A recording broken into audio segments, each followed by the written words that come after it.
네, 오늘 말씀 묵상 3일째 마지막 시간입니다.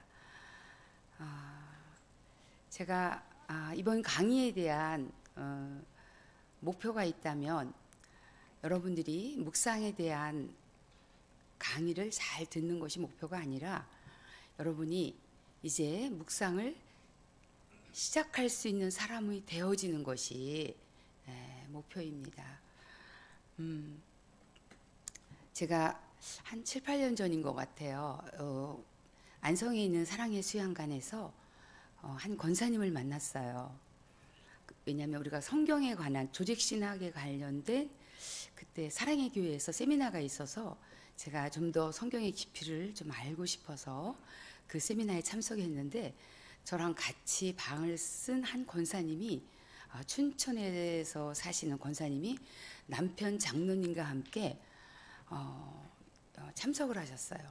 근데 그분하고 같이 제가 이제 2박 3일 동안 이제 교제를 하게 되었고 저희 묵상에 대해서 제가 나눴을 때 사모님 저에게도 좀 보내주세요라고 시작된 인연이 지금 한 7, 8년 된 것 같습니다. 정확히는 기억이 안 나지만 그랬는데 그 권사님하고 제가 뭐 자주 전화를 통화하거나 그렇진 않아요. 그런데 그 권사님이 저를 향해서 그냥 편하게 저도 이제 이름을 부르게 되었고 저에게 언니라고 부르는 그런 사이가 되었어요. 근데 그 권사님을 보면서 제가 참 놀란 게 뭐냐면 분명 평신도고 이분은 지금은 결혼해서 손자까지 있는 저보다 어린 권사님이지만 우리 권사님이 얼마나 성경에 대해서 깊이가 있는지 제가 깜짝 놀라요. 왜냐하면 이분이 밴드에 본인의 묵상글을 올려지는 것들을 제가 읽게 돼요. 근데 이분이 전에 결혼하기 전에 직업이 뭐였냐면 한문 선생님이셨어요. 한문 선생님이셨는데 와우 진짜 이거는 목회자들도 이런 글을 이러한 계시가 올 수 없을 만큼의 말씀을 깨닫고 계시고 그것을 글로 표현하시는 아주 탁월하신 권사님이세요.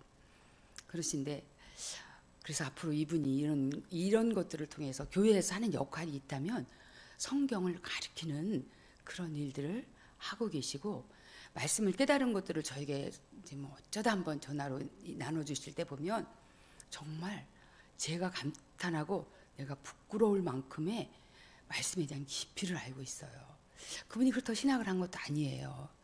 제가 말씀드리고 싶은 거는 우리도 그냥 듣는 신앙, 그냥 하나님 말씀을 전해주는 거에서 듣는 신앙이 아닌 정말 내가 이렇게 말씀을 내가 공부하고 묵상함을 통해서 우리도 그 허건사님처럼 우리 교회 안에서도 또 한국 교회 안에서도 많은 평신도들이 일어나서 하나님 말씀을 잘 가르칠 수 있는 그런 사람들이 좀 많이 일어났으면 좋겠다라는 그런 소망함을 가져봅니다. 정말 대단하신 우리 권사님이시더라고요. 네, 그렇게 되시겠죠, 여러분도? 아멘 크게 하세요.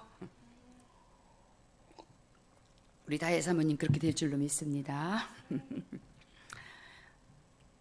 제가 사람들이 이렇게 묵상이나 이렇게 말씀을 나누다 보면 어떻게 이렇게 사모님 말씀을 잘 깨달으세요? 라는 질문을 제가 받게 돼요. 제가 뭐 그렇게 막 말씀을 막 파고드는 사람도 아니고 그냥 솔직하게 얘기하는 거예요. 뭐 하루 종일 말씀을 이렇게 막 들여다보는 사람도 사실은 아니에요. 저는 뭔가 이렇게 진드감치 앉아서 뭘 하는 사람이기보다는 돌아다니는 은사가 있어서 열심히 여기도 끼웃 저기도 끼웃 하는 그러한 스타일이에요. 그런데도 참 희한한 거는 하나님 말씀을 보면 그냥 탁탁탁 그게 보이는 그런 은혜를 하나님 저에게 제가 주셨다라고 생각이 되어져요. 그런데 여러분 이게 어떻게 가능했을까라고 생각해 보면 제가 열심히 앉아서 성경을 읽는 것도 아니고 뭐 그걸 집중해서 연구하는 스타일도 아님에도 불구하고 그러나 제가 이 묵상을 지속적으로 해왔다는 거 그것이 저에게 살이 되고 피가 되고 그것이 하나님의 생각이 내 생각이 되어지는, 그러면 어떻게 될까요? 하나님의 뜻을 분별하기가 너무 쉽다라는 거예요. 굳이 이거에 대해서 하나님의 뜻이 무엇일까 아닐까에 대해서 고민하지 않아도 돼요. 왜? 성경이 갖고 있는 중심 진리들이 이미 가랑비에 옷 젖듯이, 이거는 소낙비가 아니에요. 묵상은 소낙비로 맞듯이 막 부어주시는 은혜는 아닙니다. 가랑비예요. 가랑비에 옷 젖듯이 매일매일 광야로 만나를 줍기 위해 아침마다 만나를 주었던 그것이 내게 살이 되고 피가 되고 내가 된 것처럼, 제가 다시 한번 강조합니다. 꾸준함과 성실함을 이길 수 있는 어떤 것도 없습니다. 그게 최고예요. 여러분 꾸준해야 돼요. 성실해야 돼요. 그렇게 하면 여러분 저보다 더 훌륭한 좋은 묵상의 사람이 저는 될 수 있다라고 믿어요. 오늘 또 이렇게 유튜브를 통해서 저의 강의를 듣고 계시는 분들, 또 이렇게 예배당에 나오셔서 강의를 듣고 계시는 분들, 제가 오늘 마지막 강의를 통해서 정말 부탁하는 것은 꾸준함과 성실함으로 한 걸음 한 걸음, 원 스텝 원 스텝, 스텝 바이 스텝 한 걸음씩 나가기만 한다면 여러분들에게도 하나님의 놀라운 은혜가 임할 것에 대해서 다시 한번 축복합니다. 아멘. 또 한번 감사드리고 싶은 것은 저희 목사님께서 저를 이 자리에 이렇게 세워주셔서 제가 우리 성도들에게 하나님 말씀을 나눌 수 있게 해주신 거에 대해서 또한 진심으로 감사를 드립니다. 제가 한 가지 저의 간증을 하겠습니다. 저는 가난한 집에서 태어났습니다. 고등학교 3학년 될 때까지 정말 집에서 입는 옷 하나도 입기가 어려웠던 많은 대가족 속에 살았어요. 그리고 아버지가 사업하시는 게 다 이렇게 잘 안 되셔서 그럴 때 가족들이 많은 어려움을 겪게 됐죠. 그러다 보니 내가 어떤 마음을 갖게 되냐면, 나는 내 거를 챙겨야 돼. 이거는 내 거야 라는 게 참.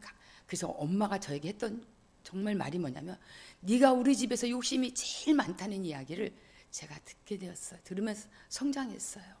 왜냐하면 내가 가진 게 없었기 때문에 뭔가를 내가 가짐으로써 안정감을 취하고 싶었던, 왜냐하면 제가 뭔가 꿈이 많고 포부가 많은 사람이다 보니까 뭔가를 얻고자 하는 그 욕구가 되게 강했던 것 같습니다. 근데 20살 때 하나님 말씀을 제가 신약만 20번을 봤다고 그랬잖아요. 그런데 어느 날 제가 그 성경을, 신약 성경을 쫙 읽어 나가는데 누가복음 6장 38절인가의 말씀이 갑자기 노란 메주콩처럼 튀어오르더라고요. 주라, 그리하면 너에게 줄 것이요 곧 후히되어 누르고 흔들어서 넘치도록 하여 너희에게 안겨주리라는 이 말씀이, 여러분 메주콩 아시죠? 다른 글자는 다 작게 나와요. 그런데 그 성경 구절만큼은 노란 메주콩이 확대되어서 돋보기를 쓴 것처럼 튀어오르는 거예요. 그래서 제가 성경을 덮습니다. 그리고 다시 그 말씀을 열어보는 거예요. 근데 동일하게 그 말씀만 돋보기로 보는 것처럼 이렇게 떠 있어요, 말씀이. 어머, 이거 왜 이래? 이게 뭐지? 그때 제 마음 안에 어떤 마음이 들었냐면, 그래, 앞으로 너는 주는 인생이 되어라. 네가 주게 될 때에 하나님께서 너의 인생을 책임지시고 후히돼요. 누르고 막 눌러요. 들 들어갔을까 봐 흔들어요. 그리고 너에게 안겨주리라는 이 말씀을 제가 은혜를 받았어요. 일명 레마의 말씀이었어요. 이것이 저의, 하나님이 나에게 그때 계시해 주셨던 이 말씀이 저의 사고방식과 내 인생관을 완전히 바꾸는 사람이 되었어요. 그래서 제가 오늘 이 자리이기 때문에 여러분에게 그냥 이 부분을 나누고 싶습니다. 그때부터 제가 뭐든지 집에 있기만 하면 퍼다 날리기 시작했어요. 너무 좋은 거예요. 내가 받았을 때의 기쁨이 1이라면 줄 때의 기쁨은 10이었어요. 그 목사님이 저의 이렇게 사는 삶을 보면서 좀 어려워하셨어요. 왜? 너무 당신이 맨날 퍼다 날리는, 그리고 목사님 옛날에는 우리가 염하고 된침 얘기했어요. 정말 우리 목사님 염박사셨어요. 죽은 사람 참 많은 염을 하셨습니다. 그러면 뭐를 줍니까? 내복을 주고 양말 케이스를 주고 랜드로버 구두 티켓을 주고 그러면요 그 장례가 너무 많기 때문에 집에 이렇게 쌓여요. 그게 어느 날은 보면 내복이 13벌 14벌 막 이렇게 쌓입니다. 어느 날 제가 관련된 사람들 어려운 사람들에게 이걸 다 놓아줘요. 그러면 목사님이 어느 날 내복을 찾으세요. 그럼 목사님 내복이 없는 거예요. 이런 것들이 삶이 반복되었을 때 목사님께 저에게 이렇게 얘기하셨어요. 뭐가 없어지면 누구 줬냐고 물어보세요. 그러면 제가 이제 얘기하죠. 목사님 그렇게 질문하지 마시고 어디에 두었냐고 물어봐 주세요. 당신이 하도 주니까 없어지니까 내가 이렇게 얘기하는 거지 할 정도로 제가 그 한 말씀에 20살 때 받았던 그 한 말씀이 내 인생관을 나의 가치관을 완전히 송두리째 바꿔놔 버렸어요. 그 결과 저는 가진 것이 많은 사람은 아닙니다. 그러나 중요한 건 지금까지 살아오는 인생 속에 하나님이 저를 굶기지도 않으셨고 부족하게도 하지 않으셨다는 그런 은혜를 받게 되었어요. 제 인생의 모토가 뭐냐? 주는 삶. 이게 어디서부터 왔겠습니까? 저도 사람인데 내가 갖고 싶지 않겠어요? 누리고 싶지 않겠어요?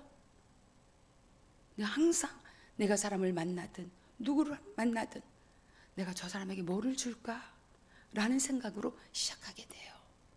이것이 바로 하나님이 나에게 그날 메주콩처럼 보여주셨던 누가복음 6장 38절의 말씀이 제 인생 가운데 찾아오셔서 저를 이렇게 변화시켜 주셨습니다. 저는 그 하나님을 신뢰합니다.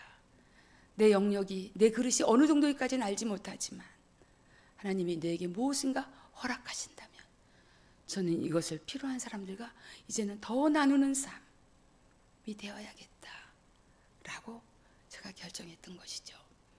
모두 다 하나님의 은혜였습니다. 이것을 제가 나누는 것은 말씀이 내 인생을 변화시킨다는 그 한마디. 아마 누군가가 나에게 너 그런 삶을 살라겠다면 제가 그 사람 욕을 했을 거예요.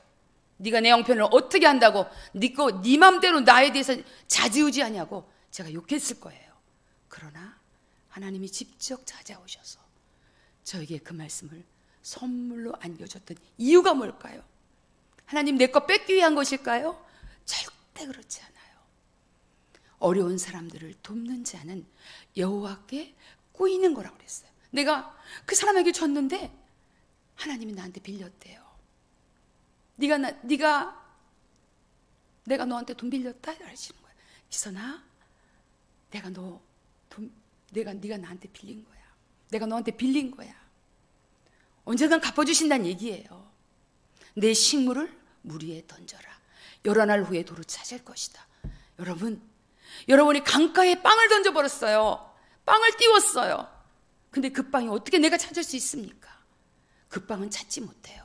누군가가 필요한 사람이 그 빵을 건져서 먹겠죠. 그러나 하나님의 방법은 하나님이 그 빵보다 더 좋은 것들을 나에게 주시겠다라는 하나님의 약속인 것입니다. 그래서 제 인생 가운데 저는 그러한 인생의 모토를 가지고 말씀이 나를 변화시키셨던 오늘 이 말씀이 혹시 여러분에게 필요하다면 여러분도 마음속으로 아멘 하시고 바로 그러한 삶을 살 때 하나님께서 또한 여러분의 삶을 풍성하도록 저는 이끄실 것을 저는 믿습니다. 자, 어제 강의 가운데 중심적인 것이 있습니다. 자, 우리 묵상하는 방법에 대해서 다시 한번 PPT 띄워주세요. 예. 그래서 제가 이거 매우 중요합니다. 묵상의 실제적 방법에 대해서 제가 이거 되게 간단해요. 복잡하게 하지 않아요. 그리고 대부분의 묵상들은 교회에서 저는 이것도 괜찮다고 생각해요. 매일 성경 묵상하는 사람들, 큐티 여러 가지 방법이 있어요. 신앙적으로 하나님 말씀이 너무 어려운 사람들은 그런 걸 가지고 하셔도 괜찮습니다. 그러나 저처럼 본문만 가지고 하게 될 때 어떤 축복을 누리면 하나님에 대한 풍성함이 오기 시작해요. 말씀에 대해서 굉장히 폭넓게 알아가는 그런 시간이 됩니다. 첫 번째 어떻게 한다고요? 본문을 읽는다. 다 같이 읽겠습니다. 시작. 본문을 읽는다. 두 번째, 하나님은 어떤 분이신가. 세 번째, 관찰하기. 네 번째, 나시는 말씀이 무엇인가. 다섯 번째, 내 삶의 적용. 이 부분이에요. 그러나 이 적용 부분에 있어서 제가 얘기했죠. 일주일에 한 번 적용해도 된다. 그게 어려우면 한 달에 한 번 적용해도 된다. 왜? 우리가 이미 하나님이 어떤 분이신지를 내가 알게 되고 깨닫게 되면 내가 하나님의 사람으로 변화돼 버리기 때문에 어떻게 살라 하는 그것이 의미가 없어져요. 왜냐하면 하나님 말씀이 내 삶의 인격이 됐기 때문에. 그래서 우리의 묵상의 목표가 하나님의 사람이 되는 것인데, 하나님의 사람이 되면 갈라디아서 5장 22절의 말씀처럼 오직 성령의 열매는 사랑과 희락과 화평과 오래 참음과 자비와 양성과 충성과 절제, 이 9가지 하나님의 성품, 이것을 보고 우리는 뭐라고 하냐면 성령의 열매라고 그래요. 이 열매가 내 삶 속에 맺혀지기 때문에 내가 특별히 무엇을 노력하지 않나 할지라도 흘러나가는, 이것이 내 인격화되어 있는 하나님의 사람으로 주는 묵상에 놀라운 유익이 있다라는 거예요.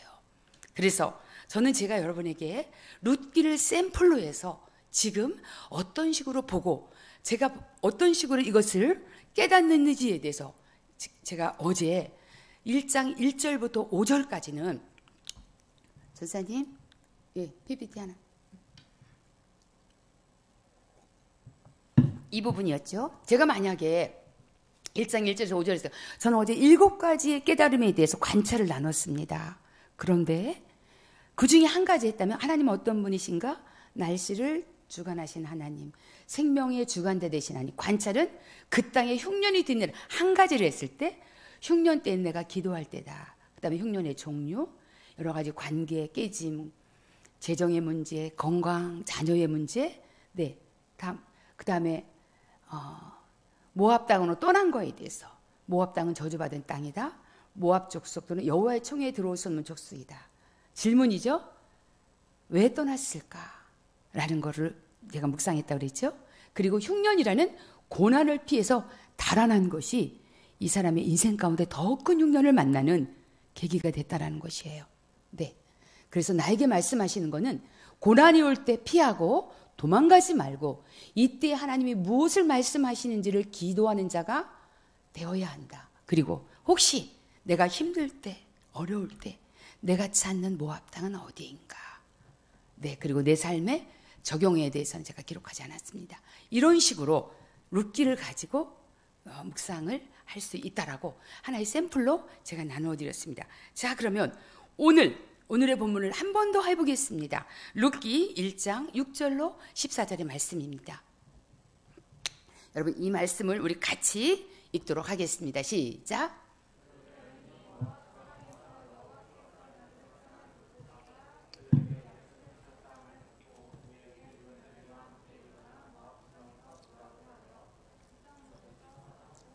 두 며느리도 그와 함께 하여 유다 땅으로 돌아오려고 길을 가다가 나오미가 두 며느리에게 이르되 너희는 각기 너희 어머니의 집으로 돌아가라. 너희가 죽은 자들과 나를 선대한 것 같이 여호와께서 너희를 선대하기를 원하며 여호와께서 너희에게 허락하사 각기 남편의 집에서 위로를 받게 하시기를 원하노라 하고 그들에게 입맞춤에 그들이 소리를 높여 울며 나오미에게 이르되 아니니이다. 우리는 어머니와 함께 어머니의 백성에게로 돌아가겠나이다 하는지라. 나오미가 이르되 내 딸아 돌아가라. 너희가 어찌 나와 함께 가려느냐? 내 태중에 너희의 남편된 아들들이 아직 있느냐? 내 딸들아 돌아가라. 나는 늙었으니 남편을 두지 못할지라. 가령 내가 소망이 있다 말한다든지 오늘 밤에 남편을 두어 아들을 낳는다 하더라도 너희가 어찌 그들이 자라기를 기다리겠으며 어찌 남편 없이 지내겠다고 결심하겠느냐? 내 딸들아 그렇지 아니하니라. 여호와의 손이 나를 치셨으므로 나는 너희로 말미암아 더욱 마음이 아프도다 하매 그들이 소리를 높여 다시 울더니 오르바는 그의 시어머니에게 입맞추되 룻은 그를 붙쫓았더라. 네, 오늘은 6절로부터 14절까지 둘, 넷, 여섯, 여덟, 9구절에서 제가 찾아낸 관찰은 모두 9가지입니다. 9가지에 아마 여기에 제가 더 찾을 수도 있었어요. 근데 9가지의 중심 진리를 제가 자작했게 되어서, 그럼 첫 번째, 우리가 하나님은 어떤 분이신가? 여러분, 이거 말씀을 갑자기 읽어서 찾기가 어렵겠지만 어제 제가 이것에 대해서 말씀드렸기 때문에 여러분들은 금방금방 찾아내실 수 있을 거예요. 제가 찾은 말씀을 한번 보겠습니다. 6절, 양식을, 다시요. 6절, 자기 백성을 돌보시사. 저는 오늘 하루 종일 돌보시사 묵상했어요. 돌보시는 하나님이야. 제가 좀 이따 이거 설명드릴게요. 자기 백성을 어떻게 했다고요? 돌보시다. 돌보시는 하나님. 아멘이죠? 6절, 또 양식을 주셨다 해서 양식을 우리에게 주시는 하나님.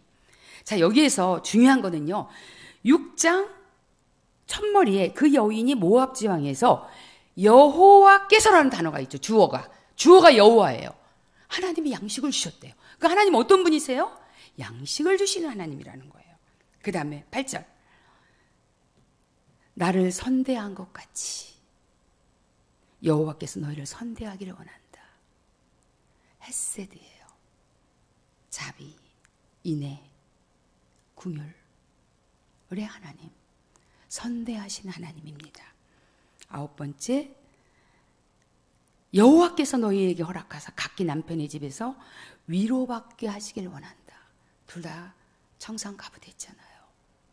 위로의 하나님이세요. 우리를 위로해 주시는 하나님이시라는 거예요. 13절, 너희가 어찌 그들이 자라기를 기다렸냐면서 여호와의 손이 나를 치셨으므로. 징계하시는 하나님. 하나님, 우리 징계하세요, 안 하세요? 하십니다.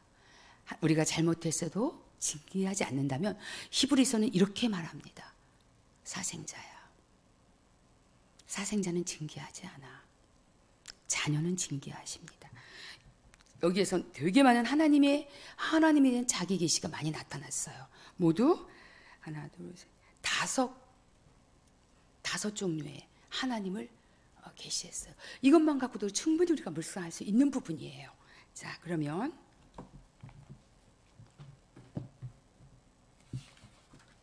관찰. 우리 깨닫는 게 중요하다고 그랬죠? 깨닫는 게 중요한데, 우리 6절. 나를, 여러분 성경 피세요. 룻기 1장을. 나를 어떻게 하다? 자기 백성을 돌보시다. 흉년이 들었어요. 먹을 양식이 없습니다. 베들레헴 땅에. 근데 하나님이 돌보셨어요. 자기 백성을. 제가 오늘 이것을 하루 종일 이 말씀 가운데 머물렀고 묵상했다라고 여러분에게 말씀드렸는데, 왜 하나님이 돌보셨을까? 왜 이들을 버리지 않았을까를 생각한 거예요. 그때 떠오른 게 있었어요. 이스라엘 백성과 하나님과는 어떤 관계냐면요, 언약 관계예요. 제가 이걸 여러분에게 나누고 싶은 거예요. 언약은 깨는 자가 죽게 돼 있어요. 깰 수가 없는 관계야. 그런데 하나님이 누구와 언약했어요? 누구와 언약했어요? 우리와 언약한 관계예요. 그러면 하나님이 이 언약을 깰 수 있어요, 없어요? 없어요. 우리 인간이, 이스라엘 백성이 아무리 못된 짓을 하고 우상을 숭배하고 하나님을 대적했다 할지라도 하나님의 입장에서 깰 수가 없어요. 사무엘상에 보면 이런 말씀이 있어요. 하나님은 시건치 않으신 하나님. 사무엘상 2장인가 나오죠. 하나님은 거짓말을 할 수 없는, 변개치 않으시는 하나님의, so faithful, 신실하신 하나님이라고 그랬어요. 그래서 못 깨요. 깰 수가 없는 거예요, 여러분. 이 언약은 하나님의, 우리는 언약을 수없이 깼어요. 그죠? 우리는 얼마나 깹니까, 언약을? 이스라엘 백성들이 얼마나 하나님의 언약을 깨뜨렸습니까? 그냥 하나님의 입장에서는 언약을 깰 수가 없어요. 왜? 그분의 성품 때문에 깰 수가 없는 거예요. 여러분이 믿고 있는 하나님은 바로 이런 하나님이세요. 그렇다면 이스라엘 백성이 언약 백성이라면 예수 그리스도의 피가 뭡니까? 언약의 피예요. 언약의 피. 우리는 하나님과 어떤 관계 속에 있는 존재냐면요, 피로 값주고 산 존재예요. 우리는 누구 피예요? 예수 그리스도의 피예요, 여러분. 예수님의 보혈이 얼마나 능력 있는지에 대해서 이거는요, 이 피 때문에 하나님 우리를 버릴 수 없는 이유가 돼버린 거예요, 여러분. 예수님이 여러분이 아무리 죄를 짓고 못된 짓을 하고 하나님을 떠난다 할지라도 하나님이 우리를 돌보실 수밖에 없는 이유가 있다면 그 언약 때문에 그런 거예요, 여러분. 여러분이 이뻐서, 내가 예뻐서, 내가 조금 잘해서 하나님 날 사랑하고 안 사랑하고의 기준이 아니에요, 여러분. 어느 민족하고 하나님이 구약시대에 언약했습니까? 모압하고 언약했습니까? 아멜렉하고 했습니까? 블레셋하고 했습니까? 미디안하고 했습니까? 바벨론하고 했습니까? 이집트하고 했습니까? 그렇지 않아요. 누구하고 했어요? 이스라엘 백성과 나랑 언약하자. 하나님은 죄인된 인간이 12번도 20번도 배신하고 배반하고 거짓말하고 가증하고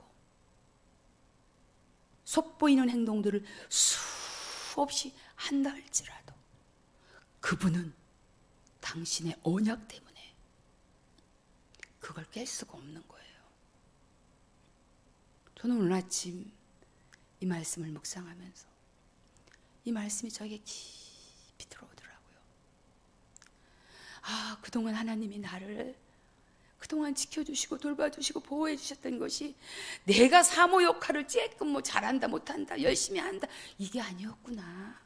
근본적으로 예수 그리스도의 그 흘리신 보혈의 피가, 우리는 신약시대 사람이니까 그 피로 값주고 사셨기 때문에 버릴 수가 없는 거예요. 아멘. 우리 크게 아멘 합시다. 아멘. 여러분이 그런 존재예요. 돌보시사 버릴 수가 없어요. 나는 하나님이 왜 이 땅에, 이 시대에 왜 흉년을 내리셨는지에 대해서는 설명하고 있지 않아요. 그래서 저는 그건 몰라요. 그러나 하나님은 버릴 수 있는 그 상황 속에서도 안 버려요. 아니, 못 버려요. 어떻게 버립니까?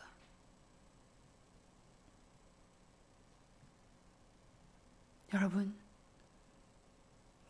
여러분이 믿고 있는 하나님이, 여러분이 믿고 있는 예수 그리스도가 여러분에 대해서 그런 마음을 갖고 있다는 거, 그런 언약 관계 속에 있다는 거 잊지 마세요. 여러분의 어떠함 때문에 사랑하는 게 아니에요. 여러분이 조금 충성하기 때문에 사랑하는 게 아니에요. 여러분이 믿음 좋기 때문에 사랑하는 게 아니에요. 더 근본적으로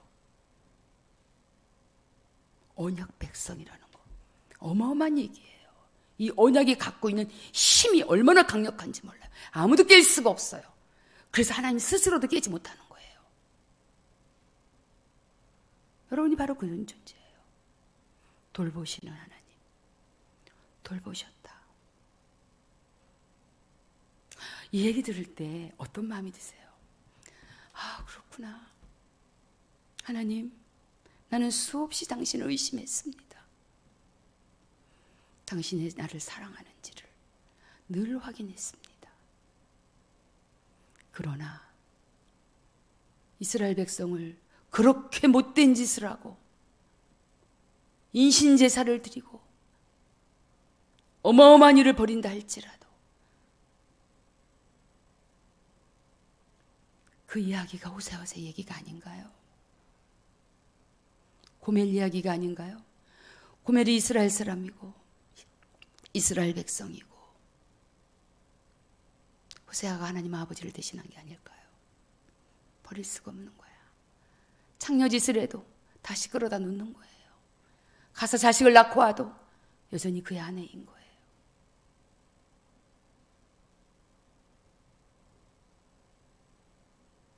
하나님이 여러분의 어떠함 때문에, 여러분의 잘남 때문에, 여러분의 성숙함 때문에, 여러분의 헌신 때문에 그분의 사랑이 시작되지 않았다는 거예요.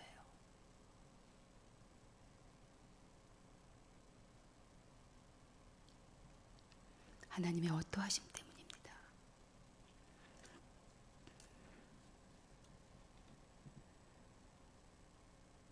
여러분에게 오늘 이 시간 내가 하나님의 예수 그리스도의 피로 말미암아 내가 하나님 언약 백성이 된 거에 대해서 깊이 감사하는 여러분 되었으면 좋겠습니다. 두 번째 깨달음입니다. 6절. 자기 백성을 돌보시사 그들에게 양식을 주셨다 함을 듣고예요. 이에 두 며느리와 함께 stand up, 일어나 모압 지방에서 돌아오려 하여 있던 곳에서 나오고. 얼마나 신나는 단어들이에요, 여러분. 이 단어들 듣고 일어나 돌아오고 있던 곳에서 나오고. 여러분, 저는 이 말씀을 보면서 무엇이 생각나냐면 복음이 생각났어요. 복음을 듣고, 그렇죠? 우리 복음을 들었잖아요. 예수 그리스도의 복음을 들었잖아요. 고린도전서 15장 3절 4절 말씀. 예수님이 십자가에서 죽으시고 부활하시고 3일 만에 무덤에 들어가셨다가 3일 만에 부활하신 이 사건을 우리 들었잖아요. 이게 여기서 우리 믿음의 시작이 됐잖아요. 믿음은 들음에서 납니다. 이 나오미가 어떤 것을 들었어요? 기쁜 소식을 들었어요. 양식을 주셨다는 이 기쁜 소식을 들은 거예요. 우리 듣는 거 중요합니다. 믿음은 들음에서 시작되는 거예요. 그런데 문제는 뭐가 문제냐? 듣기만 해요. 들었어요. 양식을 주다는 얘기를 들었어요. 나오미가. 좋겠다. 그 좋은 소식이네. 내가 듣고 보니까. 일어나지 않아요. 여러분, 오해하지 마십시오. 속지 마십시오. 물론 믿음은 듣는 데서 시작되지만 행함이 없는 믿음은 죽은 믿음이라고 야고보서 2장은 말씀하고 계세요. 힘이 없어. 그는 귀신도 믿는 신앙이에요. 여러분, 우리가 늘 믿음으로 구원받습니다. 로마서의 주제죠. 믿음으로 말미암아 우리의 의로움과 어떠한 땜이 아닌 오직 믿음으로 말미암아 우리가 구원을 받는다고 하고 있어요. 맞습니다. 그런데 다른 한쪽을 뒤집어 보세요. 야고보서는 이렇게 말합니다. 행함이 없는 믿음은 죽은 믿음이다. 이게 어떻게 결합이 될 수 있겠냐는 거예요. 예를 듭니다. 나이아가라 폭포에서 어떤 외줄타기 하는 남자가 있었습니다. 이쪽 끝에서 저쪽 끝에 줄을 메고 그 사람은 그 길을 외줄타기로 해서 나이아가라 폭포로 건너가는 거예요. 사람들이 환호하기 시작했어요. 정말 당신 대단하다. 그때 그 고개사가 이야기합니다. 여러분, 저에게 그 믿음에 대한 저를 믿어주셔서 감사합니다. 혹시 여러분 중에 제가 한 사람을 업고 갈 건데 제 등에 업혀서 갈 사람이 있으면 나와주십시오. 나왔을까요? 안 나왔을까요? 들었어요. 저 사람이 하는 걸 봤어요. 안 일어나요. 아무도 가지 않았어요. 그때 누가 갔냐면 이 아들이 업힙니다. 그리고 건너갔어요. 우리의 신앙 단계가 어디에 있습니까? 듣는 신앙에 그치는 사람이 있어요. 아멘. 여기서 100번 해도 소용없어요, 여러분. 100번 만번을 여기서 아멘 아멘 아멘 아멘 한다 할지라도 안 하는 것보다 낫죠. 그러나 그 믿음에 수반된 행동이 따르지 않는다면 내 삶에 믿음의 역사가 일어날까 안 일어날까요? 안 일어나요, 여러분. 다시 말하면 하나님을 경험하지 못해요. 거기까지예요. 자신을 점검해 봅시다. 나는 듣기만 하는 신앙인가? 듣기만 하여 자신을 속이는 자가 되지 말라. 야고보서 1장 22절은 말씀하고 있어요. 늘 듣기만 해요, 그냥. 그런가 보다. 10년째 듣기만 해요. 20년째 듣기만 해요. 30년째 듣기만 해요. 믿음의 반응을 일어나지 않습니다. 여기서 어떻게 했어요? 나오미는 듣기만 하지 않았어요. 좋은 소식이 왔어요. 여러분, 이 소식은 좋은 소식은 영원한 좋은 소식은 아니에요. 그러나 예수 그리스도가 오셔서 이 땅에 오셔서 우리의 죄를 위해서 십자가에 죽으시고 내 대신 죽으시고 부활하셔서 나를 하나님의 자녀 삼으신 이 사건은 영원한 좋은 소식이에요. 우리는 그 얘기를 들었어요. 그럴 때 어떻게 될까요? 일어나서 두 번째 뭐예요? 세 번째 돌아오려오려. 지금요 룻기 1장만 해도요 돌아온다는 얘기가 리턴한다는 얘기죠. 돌아온다는 얘기가 12번 정도 나오는 것 같아요. 여러분, 신앙은 일어나서 어떻게 해야 돼요? 돌아와야 돼요. 어디로부터 돌아와야 되냐? 그 뒤가 나와요. 있던 곳에서 나오고예요, 여러분. 여기 얼마나 중요한지 모릅니다. 회개가 따른 신앙이 필요하다는 거예요. 하나님, 내가 있던 곳이 어디예요? 이 사람이 원래 있던 곳이 어디예요? 베들레헴이에요. 그죠? 그런데 어디로 갔어요? 모압 땅이에요. 있던 곳은 모압 땅입니다. 모압 땅에서 어떡한다? 나오고 해요, 여러분. 이게 믿음의 완성이에요. 여러분, 회개하고 내가 여기 있어서는 안 돼. 여기 머물러서는 안 돼. 모압 땅이 뭐예요? 우리 옛사람. 우리의 과거. 이것이 우리가 나와야 될 장소예요. 이곳으로부터 나와야 돼요. 나오고. 정말 저는 이 말씀을 보면서 통쾌했습니다. 야, 나오미 멋있다. 우리의 삶은 잘못할 수도 있고 실수할 수도 있고 넘어질 수도 있어요. 어느 누가 그것에 대해서 그러면 안 된다고 말할 사람 아무도 없어요. 하지만 오늘 나오미가 취했던 너무나 중요한 행동들이 있어요. 들었고 일어났고 돌아오려 했고 구체적으로 있던 곳에서 나왔다는 사실이에요. 왜 행함이 없는 믿음이 문제가 되냐? 우리 안에 오늘날 한국교회가 그리고 저로부터 시작되어서 행함이 없는 믿음 때문에 욕먹는 거예요. 너무 듣는 거에 익숙해요. 늘 좋은 말씀만 들으려고 그래요. 있던 곳에서 일어나는 여러분 되시기 바랍니다. 제가 생각할 때 그럼 나이가 있던 곳이 어디 있나? 내가 일어나야 될 곳이 어디야? 라는 교훈을 얻게 되는 거죠. 이 말씀 하나 가지고.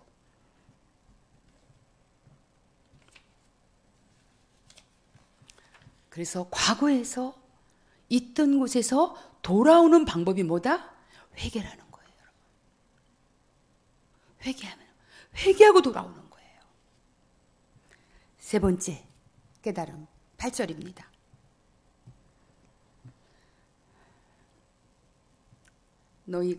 나오미가 두 며느리에게 이르되, 같이 읽겠습니다. 시작. 나오미가 두 며느리에게 이르되 너희는 각기 너희 어머니의 집으로 돌아가라. 너희가 죽은 자들과 나를 선대한 것 같이 여호와께서 너희를 선대하기를 원하며. 지금 나오미의 심정은요, 딱 이 심정이에요. 죽고 싶은 심정이에요. 생때 같은 두 아들 죽었죠. 남편 먼저 보냈어요. 그리고 불쌍하기 짝이 없는 두 며느리, 저들의 인생까지도 본인에게는 짐이었어요. 그런데 어떤 고백을 하냐면요, 이게 되게 중요한 걸 저는 오늘 깨달았어요. 준비하면서. 너희가 죽은 자들과 나를 선대한 것 같이. 두 며느리가 남편들하고 남편들에게 되게 잘했던 것 같아요. 그죠? 이 말씀이 그렇죠? 너희가 죽은 자들과 너희 남편들과 또 시어머니 날 어떻게 했어요? 선대, 헤세드의 은혜를 너희가 베풀었다는 거야. 저는 이 말씀을 보면서 조금 더 깊이 묵상이 됐어요. 어떻게? 야, 나오미 멋있다. 사람이 자기 문제가 크면 남이 보여요, 안 보여요? 안 보여요. 그릇이 작아져요. 어쩔 수 없어요. 그릇이 작아지고 소심해지고 많이 서운해하고 어지간 일에 그냥 실족해져요. 어지간 일에 그냥 시험 들어져요. 왜?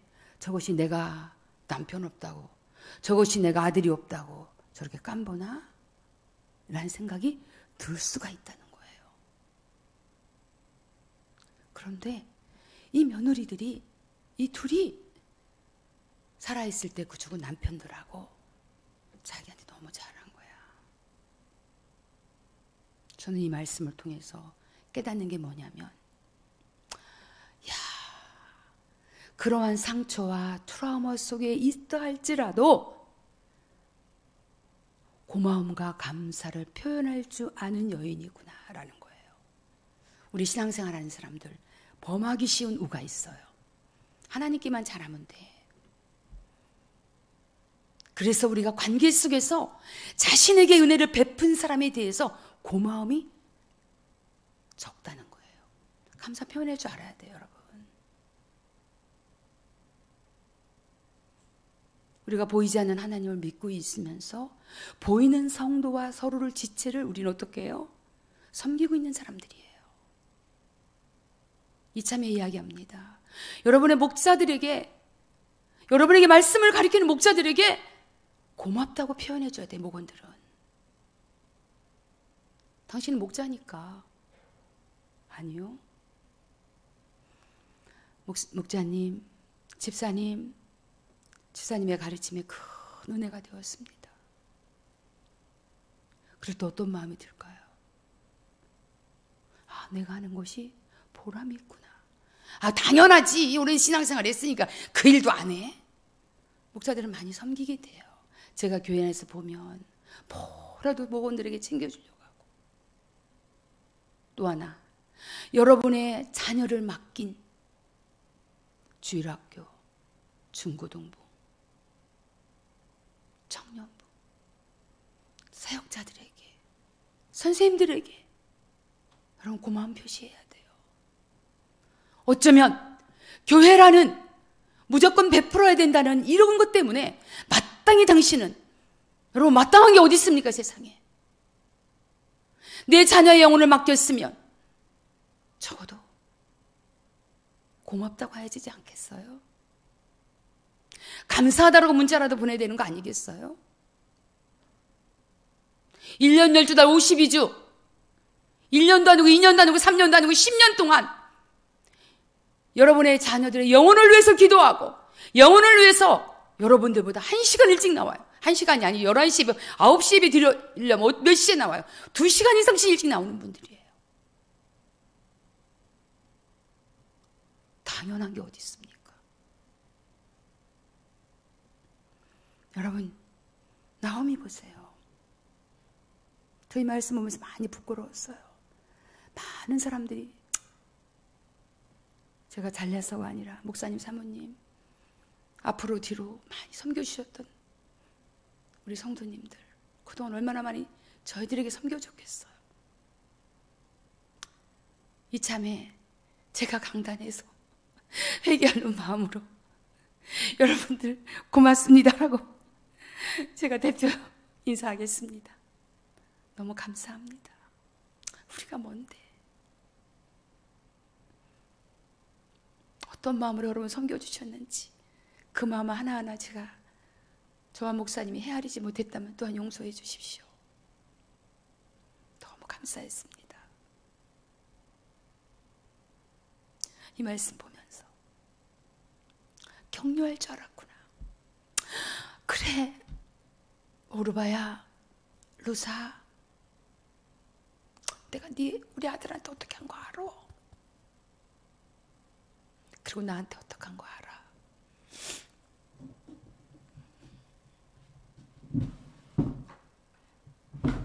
목사님이 눈물이 나걸랑 서랍을 열으라고 하셨습니다. 거기에 목사님 콧물이 날 때마다 닦는 휴지가 있다고 하셨습니다. 여러분, 그러면 얼마나 격려가 되겠어요? 그래요, 안 그래요?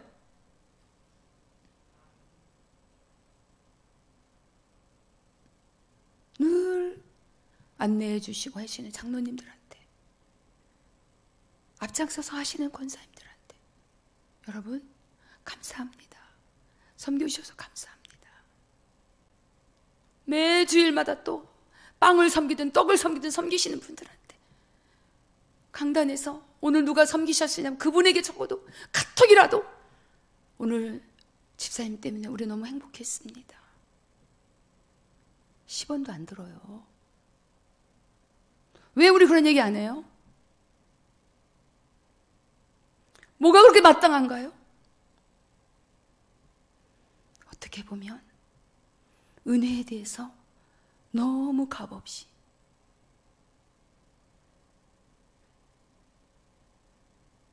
받는 것에 익숙한 사람들이 너무 많아요. 여러분, 적어도 우리 생수교회 사랑하는 성도들, 주일학교 선생님들 격려해 주십시오. 중고등 목회자들 격려해 주십시오. 작은 선물이라 할지라도 여러분의 마음을 표현하십시오. 이게 성도의 마땅한 도리입니다. 오늘 이 말씀 혹시 애가 싸우고 오면 선생님한테 전화해서 그런 거나 전화하는 그런 연업을 하는 자는 저는 모릅니다. 그 선생님들 마음 상하게 하거나 그런 것보다 그럴 때나 전화하고 하지 마시고 우리 아이가 달라졌어요. 선생님 때문에 달라진 것 같아요. 우리 아이가 선생님 만나서 인생의 큰 축복을 받은 것 같습니다. 이런 문자 하시라고요. 우리 은정 사모님 유치부 지금 몇 년째 하고 계셔. 말도 안 되는 애들. 감사하세요, 여러분. 귀하지 않아요? 여러분의 아이의 영혼을 책임지고 있는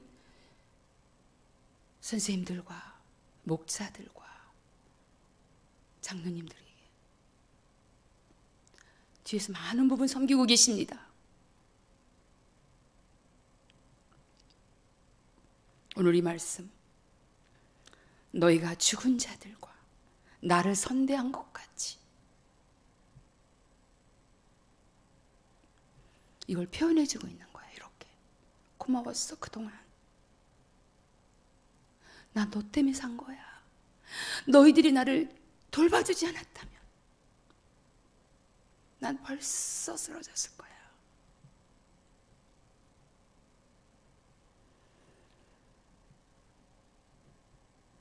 우리 성도들이 이제는 작은 것에도 상대의 수고에 대해서, 베푼 거에 대해서 감수할 줄 아는 성숙한 성도들이 되었으면 좋겠습니다. 아멘. 네 번째, 9절입니다. 같이 읽겠습니다. 시작.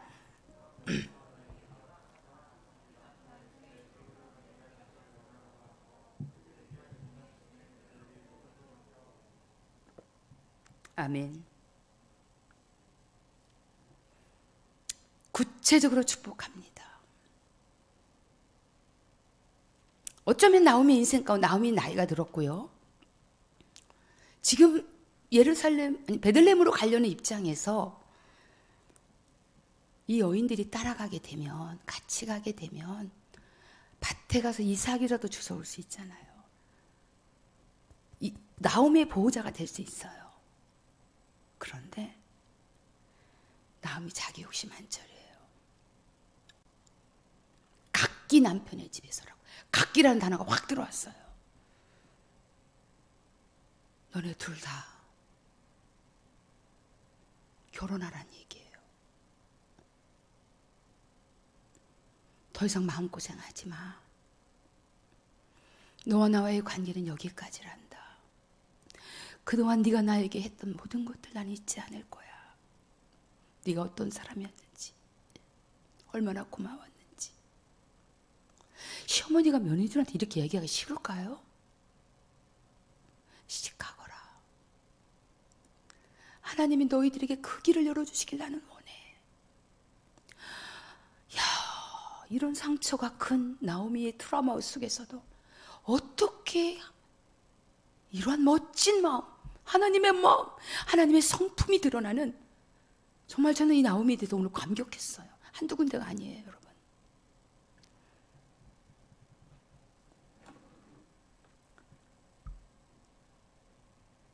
그러면서 제가 깨닫는 건, 나라면 그렇게 할 수 있을까? 나오미처럼.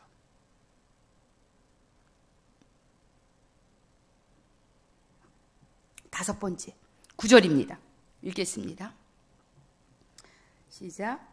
여호와께서 너희에게 허락하사 각기 남편의 집에서 위로를 받게 하시기를 원하노라 하고 그들에게 입맞춤에 그들이 소리 높여 울며. 아까도 제가 이 말씀했는데 오늘 여기서 또 잡은 말씀은 그들이 소리 높여 울며예요. 이 단어에 제가 필히 꽂혔어요. 자, 나오미만 상처받았나요? 룻도 상처받았고 오르바도 상처받았어요. 그러나 나오미의 상처와는 비교할 수 없겠죠. 그들은 남편을 잃었지만 나오미는 자식을 잃었어요. 남편을 잃었어요. 여러분, 나오미의 마음 안에는, 그리고 오르바와 룻의 마음에 슬픔의 연못이 있어요. 어떤 연못이냐? 상실감으로 인한 연못이에요. 상실감은 우리가 슬픔이라는 연못을 만들어내는 원인이 됩니다. 뭐가 잃어버린 거예요, 상실감은. 거기에 무엇으로 웅덩이가 채워져 있냐면 슬픔이라는 웅덩이가 채워져 있습니다. 자, 그러면 이 슬픔이라는 웅덩이가 채워져 있으면 일상생활을 할 수가 없어요. 이게 해결이 안 되면 우울증이 가요. 우울증의 원인 중에 하나가 슬픔을 방치했을 때 올 수 있는 원인이 됩니다. 자, 슬픔 어떻게 해결될까요? 만약에 지금 나오미의 말대로 오르바와 룻이 결혼을 한다 할지라도 한번 상처한, 남편을 잃어버렸던 상처가 룻과 오르바의 발목을 잡을 수가 있어요. 두려움이 있어, 이런 사람한테는. 어떤 두려움일까요? 혹시 또 남편을 잃어버리면 어떡하지 하는 두려움이 있을 수가 있다는 거예요. 그렇죠? 그래서 이 슬픔이 떠나야 되는 거예요. 저는 이 말씀을 보면서 너무 잘 울었어. 너무 잘 울었어. 진짜 잘 울었어. 눈물은 슬픔을 떠나게 하는 힘을 갖게 합니다. 눈물 샥 울고 나면 어때요? 사람들 얘기가 속이 다 시원하다고 하잖아요. 안 울면 병이 들어요. 장기가 울어요. 내 장기가 울게 돼 있어요, 여러분. 연약한 곳에 울어요. 암이 될 수도 있어요, 여러분. 그래서 잘 우는 사람이 암에 잘 안 걸린대요. 왜? 그것들이, 이 독이 빠져나가기 때문에, 슬픔이란 독이 빠져나가기 때문에 이게 그렇게 될 수 있다는 것입니다. 어떻게 울었어요? 그냥 울은 게 아니라 그냥 막 어머니 왜 이렇게 울지 않았어요? 소리 높여 울었다고 그랬어. 자, 여기에서 14절에도 또 나와요. 그들이 소리 높여 다시 울매. 너무 잘 울은 거야. 누가 보거나 말거나 울어야 돼요. 그렇게 울고 나니까 시어머니랑 만약 헤어진다 할지라도 건강한 삶을 살아갈 수가 있는 거예요. 이거 매우 중요한 이야기예요. 그렇지 않으면 이 슬픔의 영이 계속 죽은 남편들, 이게 지금 셋이 다 울은 거예요. 혼자만 울은 게 아니고 둘만 울은 게 아니고요. 세 과부가 같이 울어 제낀 거예요. 그동안 한 맺힌 거, 남편 죽었을 때 억울했던 거, 속상했던 거, 내가 왜 우리 웰리멜리 나 간다고 할 때 내가 왜 안 말렸을까? 내가 말렸어야 되는데 후회함과 이런 슬픔들이 떠나가게 되는 거예요. 안 그러면 집착하게 돼요. 슬픔이 있는 사람들은 뭔가를 집착하게 돼 있어요. 슬픔을 떠내보내지 않았기 때문에. 제가 어제 얘기했죠? 야곱이 요셉을 마음에서 떠나보내지 못했기 때문에 베냐민을 집착하게 된 거죠. 울면서 보내주는 거예요, 여러분. 울면 보내주기가 쉬워요. 여러분, 우는 것을 부끄러워하지 마십시오. 하나님이 우리 가운데 이 슬픔이라는 감정을 처리하는 데 있어서 좋은 도구로서 하나님 우리에게 눈물이라는 놀라운 선물을 허락하신 것입니다. 6번째, 11절입니다. 어떻게 돼 있어요? 내 딸들아 돌아가라. 여러분, 막 안 가겠다고 한 거예요. 어머니 같이 가겠습니다. 10절에 어머니의 백성으로 나 우리 같이 갈 거야. 어머니 우리 버리지 마세요. 나 어머니랑 같이 갈 거야. 여기서 어떻게 딱 잘라버렸어요. 너무 멋있지 않아요? 이 세상에서 제일 바보가 어떤 사람이냐? 저를 두고 하는 소리인데요. 미련이 많은 사람이에요.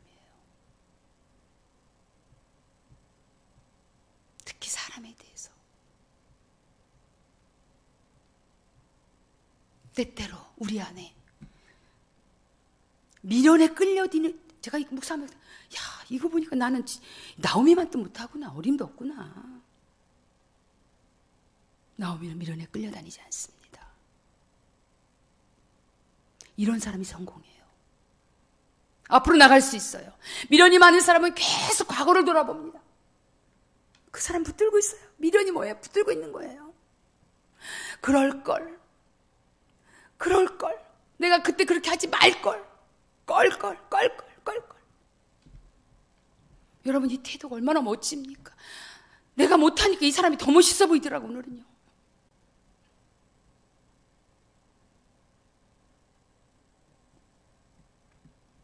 내가 깨달음이 뭘까요? 저는 내가 버려야 될 미련은 뭘까?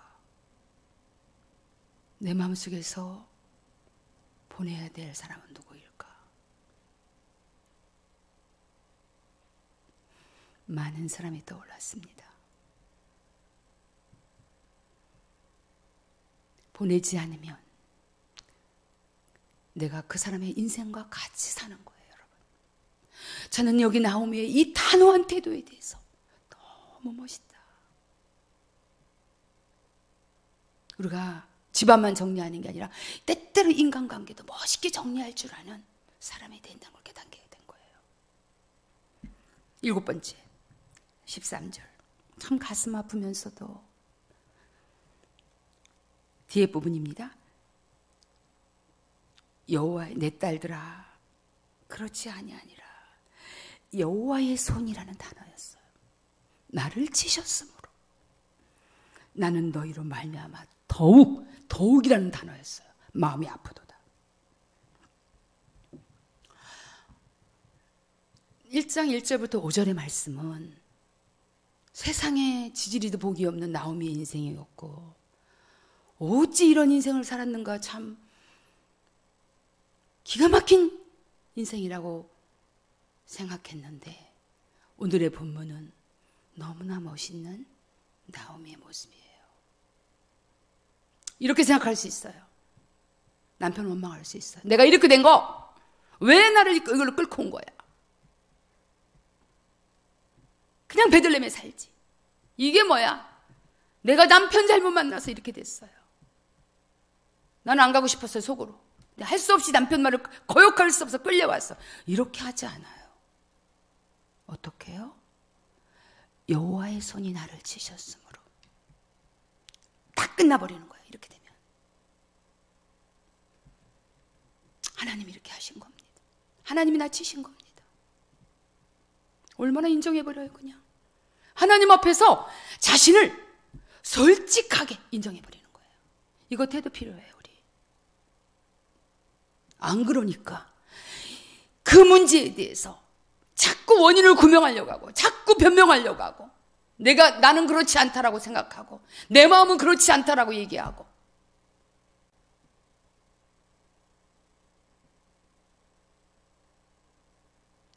우리가 여기서 이 나오미의 말 속에서 제가 또 여러분이 배워야 될 교훈과 태도가 있다면 우리는 자신의 잘못을 인정할 줄 아는 사람이 돼야 된다는 거예요. 그거 제가 그렇게 한 겁니다. 마음을 상하게 했다면 용서해 주십시오. 그게 아니고요. 그 사람이 이렇게 해가지고 이렇게 하는 바람에 내가 어쩔 수 없이 이런 얘기 말고요. 제가 잘못한 겁니다. 하나님, 얘들아, 니네 여러 소리 하지 말아라. 하나님이 나 치신 거야. 우리 다른 데서 원인 찾지 말자. 우리 인생 이렇게 된 거. 지금 나오미가요. 돌아가려고 하는 거예요, 여러분. 어디로? 베들레헴으로 가려고 하는 거예요. 약속의 땅으로.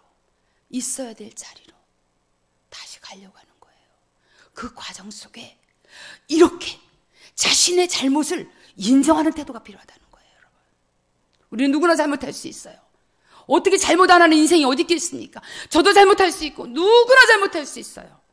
그러나 더 중요한 건 내가 잘못했을 때 인정하는 게 더 중요하다는 거예요. 미안합니다.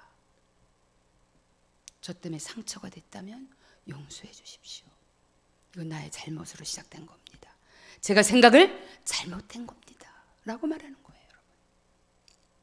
멋지지 않아요, 나오미? 왜 이렇게 오늘따라 되게 멋있어져, 이 아줌마. 그죠? 8번째, 13절. 더욱이라는 단어였어. 나 니네 때문에 마음 아파 라고 하지 않았어요. 이 더욱이라는 부사, 제가 묵상할 때 중요한 게 뭐라고 그랬어요? 형용사, 부사, 전치사에 집중하라고 그랬죠. 뭔가를 강조할 때 쓰는 말들이에요. 더욱. 저는 이 더욱이라는 말씀을 묵상하면서 이렇게 다가왔어요. 야, 이 얘기를 듣는 오르바와 룻은 어떤 마음을 가졌을까? 지금 룻 얘기하는 거예요. 야, 니네 때문에 너무 니네 때문에 마음 아파 라고 말하는 거하고 나는 하나님이 나를 치신 것도 나 너무 힘들지만 뭐라고요?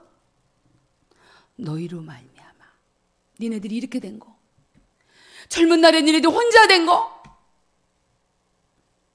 그것이 더욱 마음이 아파 라고 듣는다면 이 더욱이라는 단어 속에 공감 능력을 깨달았어요. 공감해 주는 거잖아요. 어머니가 내 마음을 알아주시는구나. 그때 어떤 일이 벌어질까요? 내가 누군가로부터 공감을 받게 되면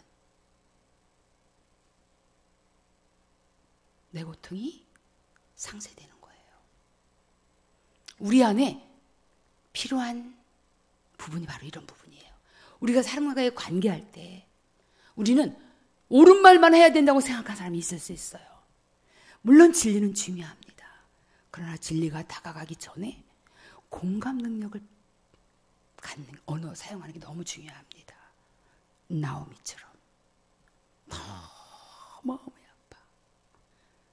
나는 나 내 인생이 이렇게 무너진 거 물론 아프지. 그러나 니네 때문에 더욱 마음이 아파. 틀리죠? 들을 때 어떠세요?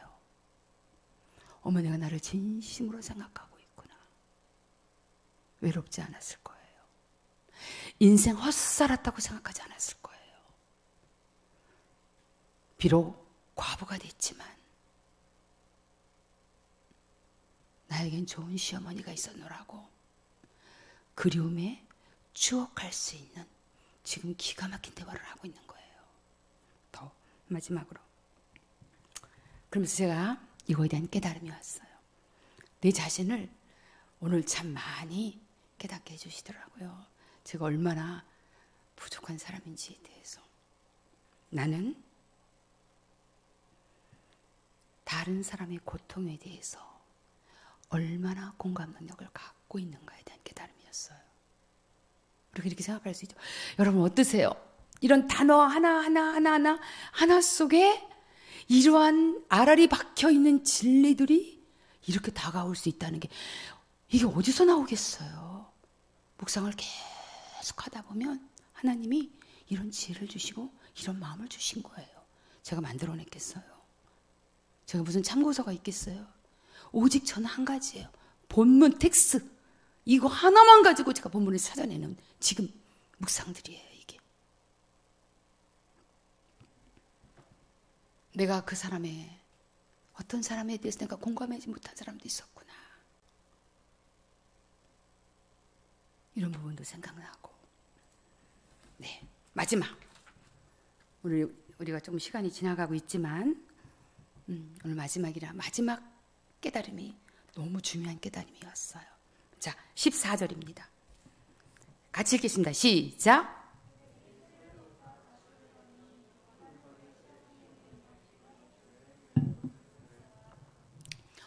오르바가 시어머니한테 입 맞췄다는 것은요, 결별이에요.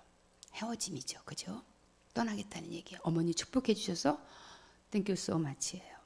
어머니 이제는 어머니의 축복 속에 저는 다시 모압 땅으로 돌아가서 새 가정을 꾸리겠습니다라는 의미였어요.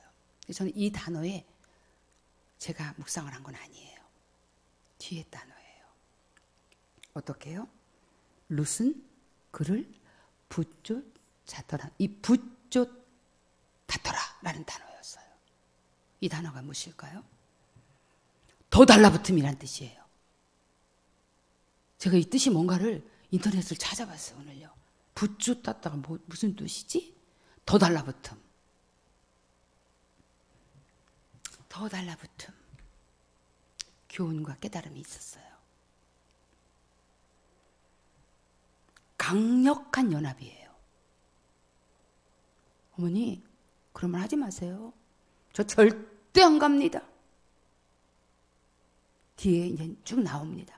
어머니 하나님이 나의 하나님이 되고, 어머니의 백성이 내 백성이 되고, 어머니가 죽는 날까지 나는 절대로 어머니를 떠나지 않을 것이라는 헌신이 내 마음이 붙쫓았더라는 마음이었어요. 저 자신을 돌아보게 됐습니다. 룻과 나오미의 이러한 연합에 대한 관계처럼 나는 과연 예수님을 이렇게 붙쫓고 있는지에 대해서 돌아봤습니다. 이 깨닫는 거죠.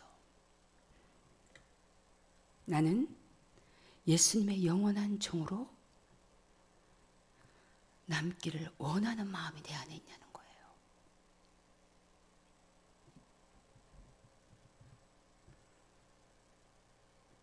자, 룻이 나오미를 쫓아가서 베들레헴에 살게 되면 대로가 열리나요? 집이 준비되어 있나요? 꽃길이 준비되어 있나요? 가시밭길이에요. 평생 자기 시어머니와 같이 늙어 죽을 수 있는 가능성이 99%였어요. 그가 결혼할 가능성 99%, 결혼 못할 가능성 99%였어요. 그는 나오미의 사람으로 남기로 헌신합니다. 예수 그리스도가 내 인생 가운데 아무것도 주지 않는다 할지라도 나는 그를 붙여줄 수 있겠냐는 심각한 질문을 제가 합니다. 과연 나는 나오미처럼, 룻처럼 예수님을 붙잡을 수 있는 그분에 대한 사랑이 있느냐는 것이죠. 아무 조건 없이 그분이 나를 축복하지 않나 할지라도, 평생 가시밭길을 간다 할지라도, 그런 삶이 주어졌다 할지라도 그 좁은 길을 갈 수 있겠냐는 깨달음이었어요. 많이 부끄러웠습니다.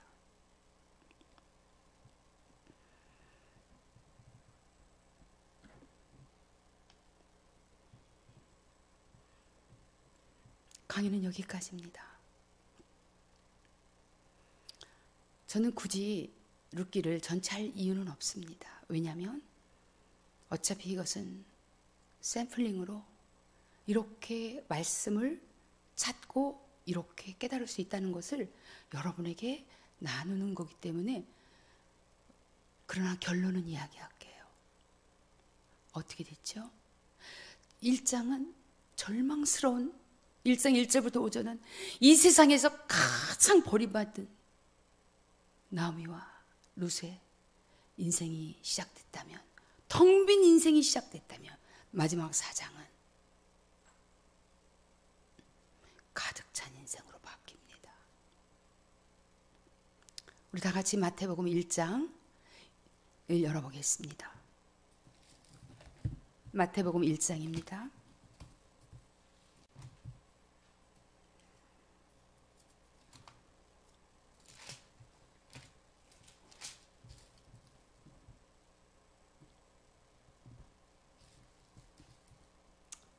(5절) 같이 읽겠습니다. 살몬은 나합에게서 보아스를 낳고, 보아스는 누구에게서? 룻에게서 누구를 낳고? 오벳을 낳고, 오벳은 누구를 낳고? 이새를 낳고, 이새는 누구를 낳으니라?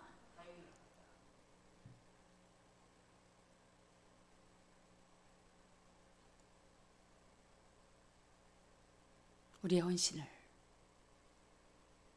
나는 그것을 기대하지 않는다 할지라도, 얼마나 통쾌한 말씀이에요. 한 여인의 비참한 인생에서 지금 오르반은 거기까지밖에 기록이 없어요. 그러나 룻은 그의 희생과 헌신과 어머니와의 연합됨과 그것이 마태복음 1장에 예수님의 족보에 들어가는 다윗 왕의 증조할머니가 되는 거죠. 왕족으로 등극합니다. 너무 멋지지 않아요? 그래서 룻기가 필요한 거예요, 여러분. 그냥 어버이날 때 5월의 달에 설교하는 룻기가 아니에요. 룻기가 없다면 예수님의 족보를 어떻게 우리가 설명할 수 있겠습니까? 강의 다리가 끊어지는 상황이 되겠죠.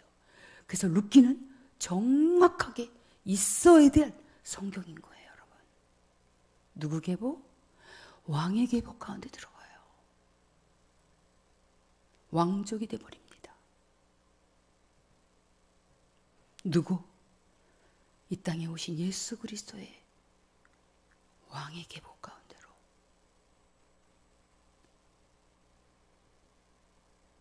하나님 이런 분이세요. 하나님 이렇게 하십니다.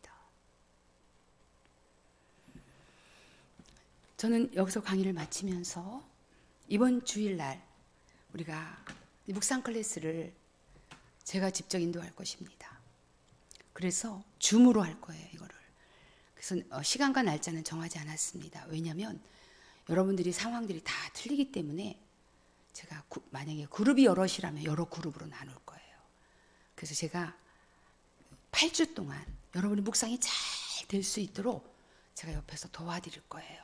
그리고 이것이 소그룹 모임이 되기 때문에 되게 또 많이 파워풀하게 상대방들이 깨달은 은혜의 말씀들 통해서 많이 성장하는 그런 은혜가 있을 것 같아요.